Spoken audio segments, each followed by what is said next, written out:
साध संगत वाहिगुरू जी का खालसा वाहिगुरू जी की फतेह। मैनू खुशी इस गल की है और मैं समझदा कि बहुत वड्डी जिम्मेवारी महसूस कर रहा है कि जिस किस्म की आडियंस नू मैं हुण एड्रैस करन जा रहा ये मैं कहा कि सिख समाज की करीम है तो ये अतकथनी नहीं होएगी। सिख समाज के अकादमिक खेत्र में काम करने वाले ते भरोसेमान सिख संगत ये दोनों का जदों इकट्ठ होंदा तो मेरे लिए बहुत वड्डी गल है। आम तौर पर होंदा कि असीं विद्यक खेत्र च विचरते हैं तो असीं बौद्धिकता के पद्धर ते गल करन की कोशिश करते हैं। बौद्धिकता की पद्धर ते जदों असीं गल करते हैं तो कई बार उहदे विच भरोसा विश्वास ते साडी रवायत जिहड़ी है वो गौण हो जाती है, प्रमुख बौद्धिकता की दलील की हो जाती है। मैं समझदा है कि जिहड़ा अज का जो मुख संकल्प है,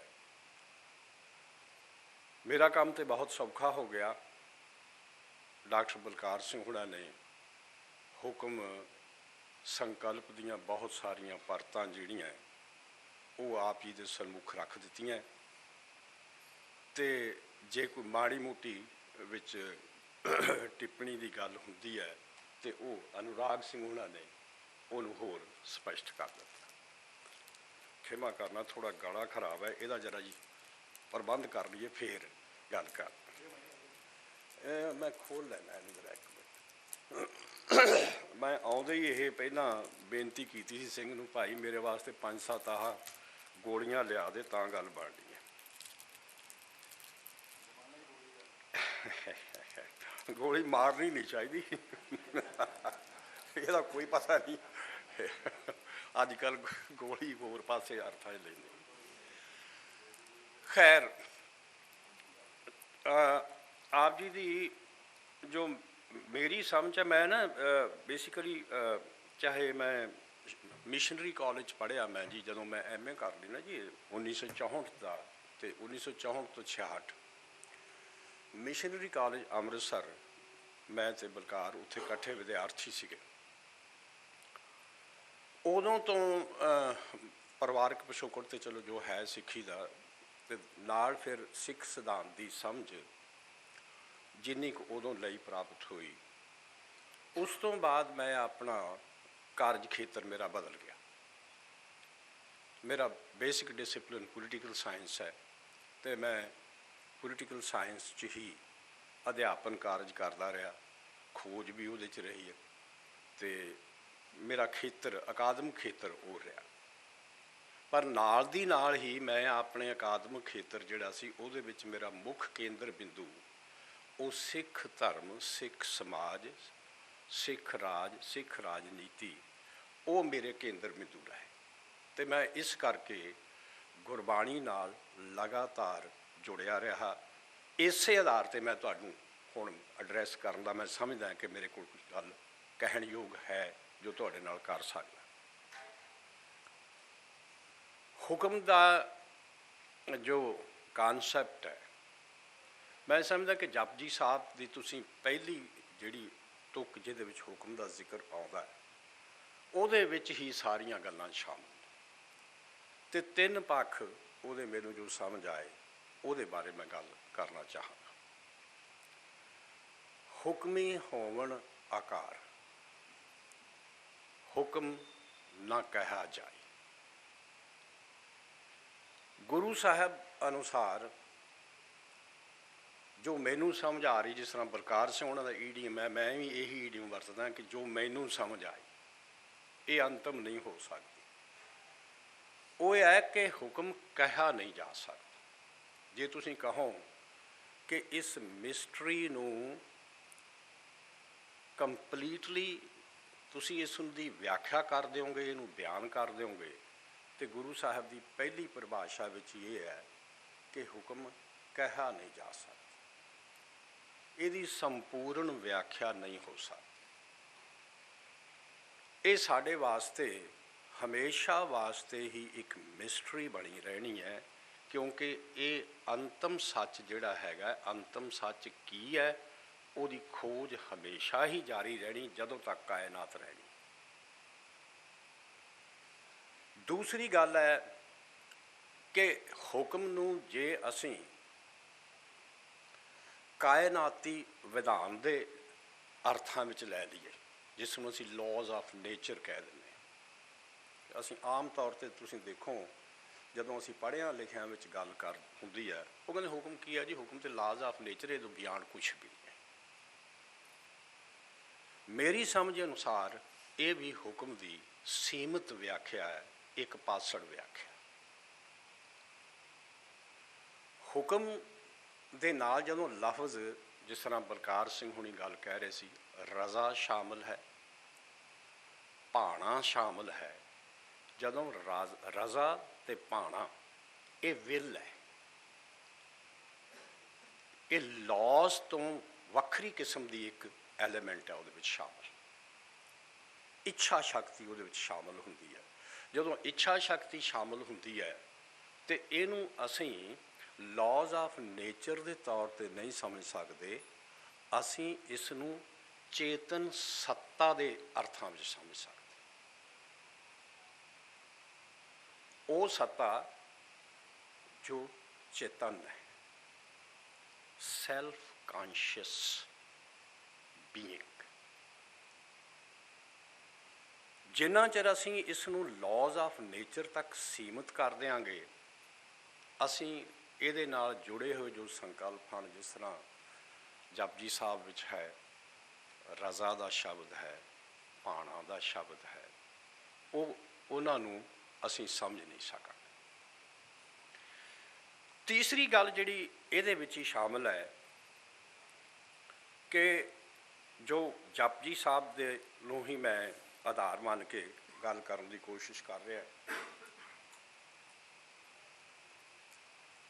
ਕਿ ਜੇ ਅਸੀਂ ਇਸ ਨੂੰ ਸੀਮਿਤ ਕਰ ਦਈਏ ਲਾਜ਼ ਆਫ ਨੇਚਰ ਤੱਕ, ਤਾਂ ਜਪਜੀ ਸਾਹਿਬ ਦੇ ਵਿੱਚ ਹੀ ਇੱਕ ਅੱਗੇ ਜਾ ਕੇ ਪੌੜੀ ਆਉਂਦੀ ਹੈ,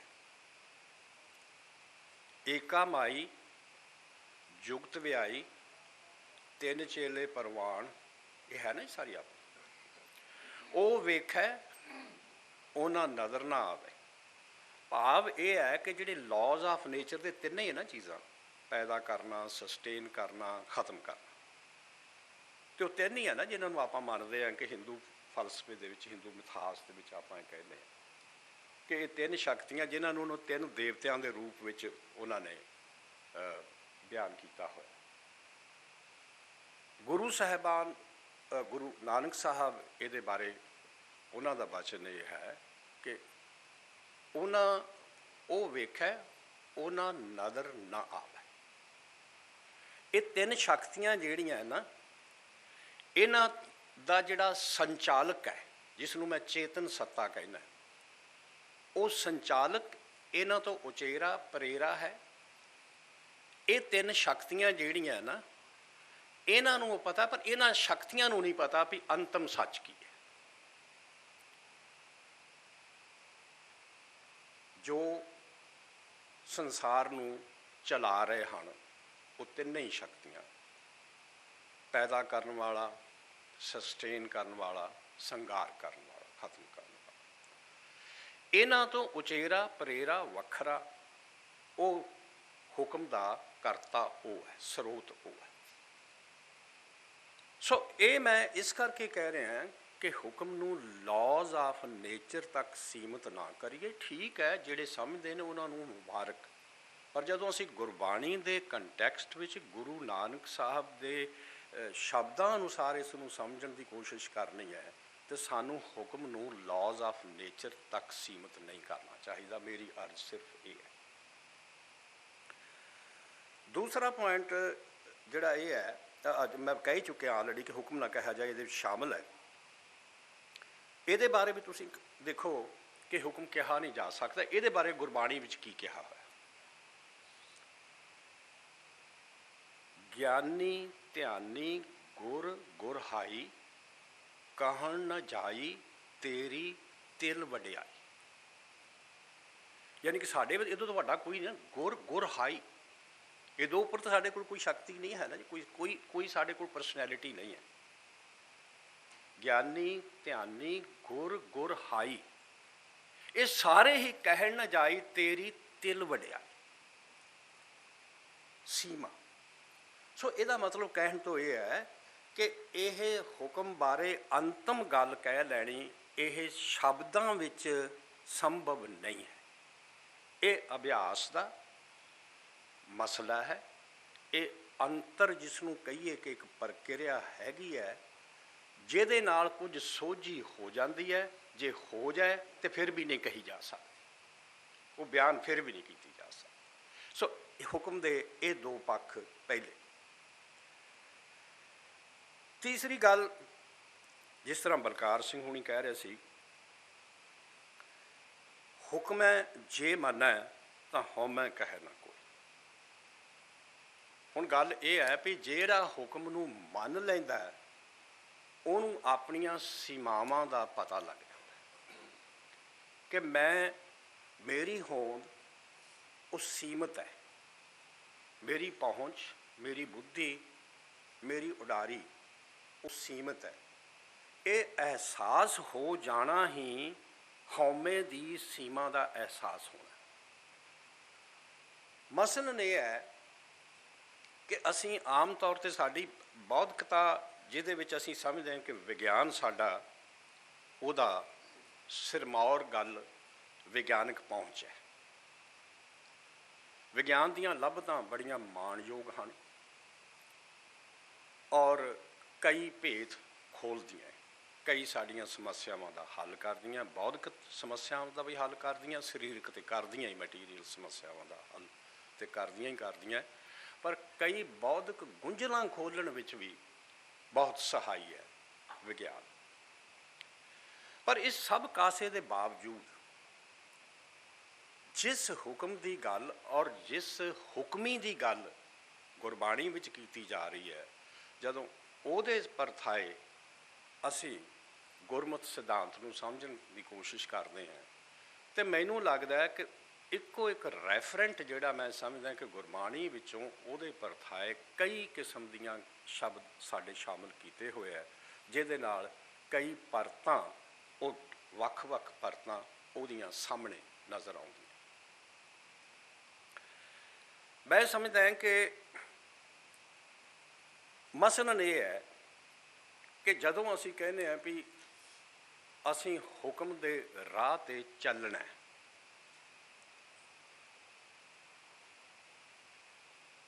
ਅਤੇ ਇਸ ਪਰਥਾਏ ਗੁਰੂ ਸਾਹਿਬ ਦਾ ਹੁਕਮ ਹੈ ਕਿ ਏਤ ਰਾਹੇ ਪਤ ਪਵੜੀਆਂ ਚੜ੍ਹਿਆ ਹੋਏ 21। ਇਸ ਰਾਹ 'ਤੇ ਤੁਰਨ ਲਈ ਪੜਾਅ ਹੈ ਕਈ। You have to begin somewhere and then you have to take a course. ਏਤ ਰਾਹੇ ਪਤ ਪਾਵੜੀਆਂ, ਸਾਡੀ ਜਿਹੜੀ ਹਉਮੈ ਦੀ ਉਡਾਰੀ ਹੈ ਨਾ ਜੀ, ਉਹਦੀ ਸਮੱਸਿਆ ਇਹ ਹੈ ਕਿ ਜਦੋਂ ਸਾਨੂੰ ਲੱਗਦਾ ਕਿ ਦੇਖੋ ਜੀ ਸਾਨੂੰ ਆਹ ਸਿਧਾਂਤ ਦੀ ਪਕੜ ਆ ਗਈ ਤੇ ਸਮਝ ਆ ਗਈ ਤੇ ਮਸਲਾ ਹੱਲ ਹੋ ਗਿਆ, ਕੀ ਰੌਲਾ ਫਿਰ? ਇਸੇ ਗੱਲ ਨੂੰ ਤੁਹਾਨੂੰ ਯਾਦ ਹੋਣਾ ਕਿ ਖੁਸ਼ਵੰਤ ਸਿੰਘ ਅਕਸਰ, ਉਹ ਬੜੀ ਆਫਟ ਕੋਟਡ ਉਹਦੀ ਗੱਲ ਹੈਗੀ ਹੈ ਖੁਸ਼ਵੰਤ ਸਿੰਘ ਦੀ, ਕਿ ਇਹ ਨਹੀਂ ਮੈਨੂੰ ਸਮਝ ਆਉਂਦੀ ਵੀ ਰੋਜ਼ ਇਹ ਨਿਤਨੇਮ ਕਰਨਾ, ਪਾਠ ਕਰਨਾ, ਇਹ ਕਾਹਦੇ ਲਈ ਯਾਰ? ਇੱਕ ਵਾਰ ਕਰ ਲਿਆ ਠੀਕ ਹੈ, ਤੁਹਾਨੂੰ ਸਮਝ ਆ ਗਈ, ਇਹ ਵਾਰ-ਵਾਰ ਰੋਜ਼-ਰੋਜ਼ ਪਾਠ ਕਾਹਦੇ ਲਈ ਕੀਤਾ ਜਾਂਦਾ? ਖੁਸ਼ਵੰਤ ਸਿੰਘ ਦੀ ਕੁਐਰੀ ਹੈ ਕਿ ਇਹ ਟੈਕਸਟ ਨੂੰ ਤੁਸੀਂ ਸਮਝ ਲਿਆ, ਤੁਹਾਡੇ ਗੇੜ 'ਚ ਆ ਗਈ, ਇਹ ਰੋਜ਼ ਪਾਠ ਕਿਉਂ ਕਰਦੇ ਹੋ ਤੁਸੀਂ? ਅਤੇ ਜੇ ਸਵਾਲ ਇਹ ਹੋਵੇ ਖੁਸ਼ਵੰਤ ਸਿੰਘ ਜੀ, ਇਹ ਬੌਧਿਕ ਮਸਲਾ ਨਹੀਂ ਹੈ, ਇਹ ਮਸਲਾ ਮਨ ਪਾਪੀ ਦਾ ਹੈ। ਇਹ ਮਨ ਨੂੰ ਨਿਯੰਤਰਿਤ ਕਰਨ ਦਾ ਹੈ, ਆਪਣੀ ਹਉਮੈ ਨੂੰ ਜਿਹੜਾ ਹੈ ਉਹਨੂੰ ਸੀਮਿਤ ਕਰਨ ਦਾ ਹੈ। ਅਤੇ ਇਹ ਤਾਂ ਭਾਈ ਇਹ ਇੱਕ ਵਾਰ ਪਾਠ ਕਰਨ ਨਾਲ ਗੇੜ 'ਚ ਨਹੀਂ ਆਉਂਦੀ ਗੱਲ, ਇਹ ਤਾਂ ਲਗਾਤਾਰ ਅਭਿਆਸ ਹੈ। ਇਹ ਅਭਿਆਸ ਹੈ, ਇਹਨੂੰ ਕੰਟਰੋਲ ਕਰਨ ਦੀ ਵਿਧੀ ਹੈ ਜੋ ਗੁਰਬਾਣੀ ਵਿੱਚ ਅੰਕਿਤ ਹੈ। ਅਤੇ ਇਸ ਕਰਕੇ ਇਹ ਤੁਹਾਨੂੰ ਲਗਾਤਾਰ ਇਹਦਾ ਅਭਿਆਸ ਕਰਨ ਦੀ ਲੋੜ ਹੈ। ਇਹ ਬੌਧਿਕਤਾ ਦੇ ਪੱਧਰ 'ਤੇ ਜਾ ਕੇ ਗੱਲ ਖਤਮ ਨਹੀਂ ਹੋ ਜਾਂਦੀ। ਇਸ ਪ੍ਰਥਾਏ ਇਹੀ ਗੱਲ ਹੈ, ਹੰਸਾਂ ਦੇਖ ਉਡੰਦਿਆਂ ਬੱਗਾਂ ਵੀ ਆਇਆ, ਡੂਬ ਮੂਏ ਆਪਣੇ ਸਿਰ ਤਲ ਉੱਪਰ। ਉਹ ਫਿਰ ਉਹਨਾਂ ਦੀ ਅਵਸਥਾ ਇਹ ਹੁੰਦੀ ਹੈ, ਸਮਝ ਆ ਗਈ। ਉਹਦੇ ਪ੍ਰਥਾਏ ਐਫਰਟ ਨਹੀਂ ਹੈ, ਅਭਿਆਸ ਨਹੀਂ ਹੈ, ਉਸ ਰਸਤੇ ਤੁਰਿਆ ਨਹੀਂ ਗਿਆ, ਬੌਧਿਕਤਾ ਦੇ ਪੱਧਰ 'ਤੇ ਸੀਮਿਤ ਹੋ ਗਏ। ਅਤੇ ਫਿਰ ਇਹੀ ਹੈ, ਕਦੇ ਕਦੇ ਚਾਅ ਆ ਗਿਆ ਵੀ ਯਾਰ ਆਹ ਬੜਾ ਸੋਹਣਾ ਹੰਸ ਦੇਖੋ ਕਿਸ ਤਰ੍ਹਾਂ ਤੈਰ ਰਿਹਾ ਹੋਇਆ, ਉੱਡ ਰਿਹਾ ਹੋਇਆ, ਅਤੇ ਚਾਅ ਮੈਨੂੰ ਵੀ ਚੜ੍ਹ ਗਿਆ। ਅਤੇ ਫਿਰ ਕੁੱਕੜ ਦੀ ਉਡਾਰੀ ਜੇ ਹੋਊਗੀ ਤਾਂ ਫਿਰ ਕੀ ਹੋਣਾ? ਉਡਾਰੀ ਕੁੱਕੜ ਦੀ, ਰੀਸ ਹੰਸ ਦੀ, ਤਾਂ ਫਿਰ ਭਾਈ ਇਸ ਪ੍ਰਥਾਏ ਗੁਰੂ ਸਾਹਿਬ ਦਾ ਇਹੀ ਜ਼ਿਕਰ ਹੈ ਕਿ ਏਤ ਰਾਹੇ ਪਤ ਪਾਵੜੀਆਂ ਹਨ, ਹੁਕਮ ਦੇ ਰਾਹ 'ਤੇ ਚੱਲਣੀਆਂ। ਹੁਣ ਜਿਸ ਤਰ੍ਹਾਂ ਬਲਕਾਰ ਸਿੰਘ ਬਾਖੂਬੀ ਗੱਲ ਕਰ ਰਹੇ ਸੀਗੇ ਕਿ ਇਹ ਹੁਕਮ ਦਾ ਵਰਤਾਰਾ ਸੰਕਲਪ ਦੇ ਤੌਰ 'ਤੇ ਇਹ ਹੈ, ਨਾਲ ਦੀ ਨਾਲ ਇਹ ਵਰਤਮਾਨ ਵਿੱਚ ਵਿਚਰ ਰਿਹਾ ਹੋਇਆ। ਸਾਡੇ ਵਾਸਤੇ ਹੁਕਮ ਦਾ ਵਰਤਾਰਾ ਸਾਡੇ ਤੋਂ ਭਿੰਨ ਨਹੀਂ ਹੈ, ਇਹ ਵਰਤ ਵੀ ਰਿਹਾ ਹੋਇਆ, ਅਸੀਂ ਹੁਕਮ ਵਿੱਚ ਜਿਉਂ ਰਹੇ ਹੋਏ, ਇਸ ਵਰਤਾਰੇ ਦਾ ਹਿੱਸਾ ਹਾਂ ਅਸੀਂ। ਇਸ ਵਰਤਾਰੇ 'ਚ ਕਿਸ ਢੰਗ ਨਾਲ ਵਿਚਰਨਾ, ਇਸੇ ਨੂੰ ਗੁਰਮਤਿ ਜੁਗਤ ਕਿਹਾ ਜਾਂਦਾ ਹੈ, ਜਿਹਦੀ ਬਲਕਾਰ ਸਿੰਘ ਹੋਣਾ ਨੇ ਜ਼ਿਕਰ ਕੀਤਾ ਹੈ। ਮੈਂ ਦੁਹਰਾਓ ਨਹੀਂ ਕਰਨਾ ਚਾਹੁੰਦਾ, ਆਪ ਬਹੁਤ ਸੂਝਵਾਨ ਸੰਗਤ ਹੋ। ਮੈਂ ਇੱਕ ਦੋ ਗੱਲਾਂ ਗੁਰੂ ਸਾਹਿਬ ਦੀ ਬਾਣੀ 'ਚ ਬਹੁਤ ਅੱਛੇ, ਮੈਨੂੰ ਲੱਗਦਾ ਕਿ ਉਹ ਕਈ ਵਾਕ ਨਾ ਤੁਹਾਨੂੰ ਇੰਨੇ ਅਪੀਲ ਕਰਦੇ, ਜੀ ਕਰਦਾ ਕਿ ਹਰ ਵੇਲੇ ਗੁਣਗੁਣਾਉਂਦੇ ਹੀ ਰਹੋ। ਅਤੇ ਮੈਨੂੰ ਸੱਚ ਪੁੱਛੋ ਵੀ ਇਹ ਮੈਂ ਨਾ ਕਈ ਵਾਰ ਇਕੱਲਾ ਬੈਠਾ ਹੀ ਨਾ, ਮਤਲਬ ਜਿਵੇਂ ਕਈ ਜੇ ਸੁਣ ਲਏ ਕਦੇ ਵੀ ਇਹ ਤੈਨੂੰ ਹੋਇਆ ਕੀ ਹੈ, ਉਹ ਮੈਨੂੰ ਲੱਗਦਾ ਕਿ ਮੈਨੂੰ ਯਾਰ ਇਹਦੇ ਗੁਣਗੁਣਾਉਂਦਾ ਹੀ ਰਹਾਂ। ਮੈਂ 2-4 ਦਿਨ ਪਹਿਲਾਂ ਸ਼ਾਇਦ ਇਹ ਕੀਰਤਨ ਵੀ ਆਇਆ ਹਰਿਮੰਦਰ ਸਾਹਿਬ ਤੋਂ, ਉੱਥੇ ਸੀ ਗਾਇਨ ਕਰ ਰਹੇ ਸੀ ਕਿ ਭਾਈ ਬਖਸ਼ੀਸ਼ ਸਿੰਘ ਉਹਨਾਂ ਦੀ ਸ਼ੈਲੀ ਵਿੱਚ ਕਰਦੇ, ਨਾਮ ਮੈਨੂੰ ਉਹਨਾਂ ਦਾ ਕੀਰਤਨ ਸਿੰਘਾਂ ਦਾ ਨਹੀਂ ਪਤਾ। ਅਤੇ ਉਹ ਫਿਰ ਨਾਲ ਗੁਰਬਾਣੀ ਦਾ ਕੀਰਤਨ ਕਰਦੇ ਹੋਏ, ਨਾਲ ਬਾਣੀ ਦਾ ਪਾਠ ਕਰਦੇ ਹੋਏ, ਨਾਲ ਰਹਾਉ ਦਾ ਸ਼ਬਦ ਵੀ ਬੋਲਦੇ। 4-5 ਦਿਨ ਦੀ ਪਹਿਲਾਂ ਦੀ ਗੱਲ ਹੈ, ਨਾ ਨਹੀਂ ਮੈਨੂੰ ਸ਼ਾਇਦ ਉਹਨਾਂ ਦੇ। ਮੈਂ ਦੇਖੋ, ਐਸੀ ਭੰਵਰਾ ਬਾਸ ਲੈ ਤਰਵਰ ਫੂਲੇ ਬਨ ਹਰੇ। ਜ਼ਿੰਦਗੀ ਦਾ ਫਲਸਫਾ ਸਿੱਖ ਦੇ ਵਾਸਤੇ ਮੈਂ ਲੱਗਿਆ ਯਾਰ ਕਮਾਲ, ਗੁਰੂ ਸਾਹਿਬ ਨੇ ਇਹ ਗੱਲ ਕਹੀ ਹੈ ਕਿ ਜਿਉਣਾ ਤੁਸੀਂ ਕਿਸ ਤਰ੍ਹਾਂ ਯਾਰ। ਐਸੀ ਭੰਵਰਾ ਬਾਸ ਲੈ ਤਰਵਰ ਫੂਲੇ ਬਨ ਹਰੇ। ਯਾਰ ਤੂੰ ਇਸ ਤਰ੍ਹਾਂ ਵਿਚਰ ਕਿ ਜਿਹਨੂੰ ਤੂੰ ਛੋ ਜਾਏ ਉਹ ਫਲ ਫੁੱਲ ਜਾਏ, ਬਨ ਹਰਾ ਭਰਿਆ ਹੋ ਜਾਏ। ਯਾਰ ਤੂੰ ਇਸ ਤਰ੍ਹਾਂ ਵਿਚਰ ਯਾਰ, ਇਹੋ ਜਿਹੀ ਬਾਸ ਲੈ ਸੰਸਾਰ 'ਚੋਂ ਤੁਸੀਂ। ਅਤੇ ਇਹਦੀ ਜੋ ਸਾਖੀ ਆਉਂਦੀ ਹੈ ਨਾ, ਮੈਨੂੰ ਜੋੜਨ ਦੀ ਕੋਸ਼ਿਸ਼ ਕੀਤੀ ਗੁਰੂ ਨਾਨਕ ਸਾਹਿਬ ਦੀ ਜਿਹੜੀ ਉਹ ਸਾਖੀ ਹੈ ਨਾ ਜੀ, ਕਿ ਉਹ ਦੁੱਧ ਦਾ ਕਟੋਰਾ ਲੈ ਕੇ ਪੀਰ ਆਏ ਮੁਲਤਾਨ, ਅਤੇ ਮਹਾਰਾਜ ਨੇ ਇੱਕ ਚਮੇਲੀ ਦਾ ਫੁੱਲ ਉੱਪਰ ਰੱਖ ਦਿੱਤਾ। ਇਹ ਹੈ ਲਾਈਫ ਸਟਾਈਲ। ਤੁਸੀਂ ਬੋਝ ਨਹੀਂ ਹੋ, ਜੇ ਤੁਸੀਂ ਬੋਝ ਬਣ ਗਏ ਤਾਂ ਮੈਂ ਸਮਝਦਾ ਫਿਰ ਤੁਸੀਂ ਸਿੱਖੀ ਜੀਵਨ ਜਾਚ ਤੋਂ ਬਹੁਤ ਦੂਰ ਹੋ। ਸਿੱਖ ਤੇ ਅਜਿਹਾ ਭੰਵਰਾ ਜਿਹਦਾ ਬਾਸ ਲੈਣ ਨਾਲ ਫੁੱਲ ਖਿੜ ਜਾਣ ਤੇ ਬਨਸਪਤ ਹਰੀ ਭਰੀ ਹੋ ਜਾਏ, ਵਿਕਸ ਜਾਏ। ਇਸੇ ਚੀਜ਼ ਨੂੰ ਇੱਕ ਹੋਰ ਗੁਰੂ ਸਾਹਿਬ ਦੀ ਬੜੀ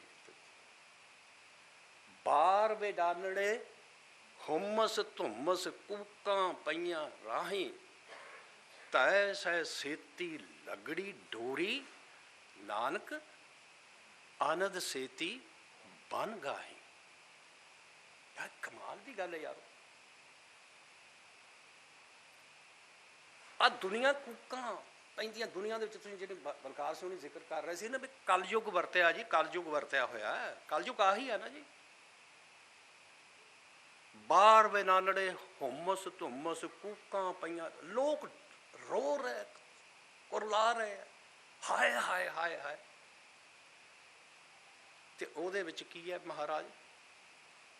ਤੈ ਸਹਿ ਸੇਤੀ ਲਗੜੀ ਡੋਰੀ, ਨਾਨਕ ਆਨੰਦ ਸੇਤੀ ਬਨ ਗਾਈ।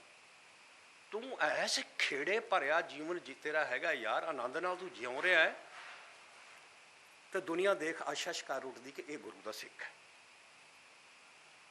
ਇਹ ਹੈ ਹੁਕਮ ਦੇ ਵਿੱਚ ਤੁਰਨ ਵਾਲਾ, ਇਹ ਹੈ ਹੁਕਮ ਨੂੰ ਮੰਨ ਕੇ ਤੁਰਨ ਵਾਲਾ, ਇਹ ਹੈ ਹੁਕਮ ਰਜ਼ਾਈ ਚੱਲਣ। ਗੱਲਾਂ ਕਈ ਹੋ ਸਕਦੀਆਂ, ਤੁਸੀਂ ਇੰਨੇ ਸਿਆਣੇ ਬੰਦੇ ਬੈਠੇ ਹੋ, ਮੈਨੂੰ ਲੱਗਦਾ ਹੈ ਕਿ ਜਿੰਨੀਆਂ ਵੀ ਮੈਂ ਗੱਲਾਂ ਕਰ ਰਿਹਾ ਤੁਹਾਨੂੰ ਲੱਗੂਗਾ ਕੀ ਗੱਲਾਂ ਹੈ, ਮਾਸਟਰ ਆ ਕੇ ਕੀ ਕਰੀ ਜਾਂਦਾ। ਪਰ ਗੱਲਾਂ ਯਾਰ ਤੁਸੀਂ ਇਹ ਗੱਲਾਂ ਗੁਰੂ ਦੇ ਗੁਣ ਗਾਣ ਦੀਆਂ ਨਾ ਯਾਰ। ਗੁਰੂ ਦਾ ਗੁਣ ਗਾਣ ਕਰਨਾ ਨਾ ਆਪਾਂ ਨੇ, ਤੇ ਗੁਰੂ ਦਾ ਗੁਣ ਗਾਣ ਕਰਦੇ ਹੋਏ ਗੱਲਾਂ ਕੁਛ ਤੇ ਕਹਿਣੀਆਂ ਹੀ ਬਣਦੀਆਂ ਨਾ। ਸਪੋਜ਼ ਇਹ ਨਾ ਹੋਵੇ, ਤੁਸੀਂ ਟੁੱਟ ਗਏ, ਫਿਰ ਨਹੀਂ ਹੈ ਤੇ ਫਿਰ ਕੀ ਹਸ਼ਰ ਕੀ ਹੁੰਦਾ? ਗੁਰੂ ਸਾਹਿਬ ਦਾ ਇਹ ਹੈ,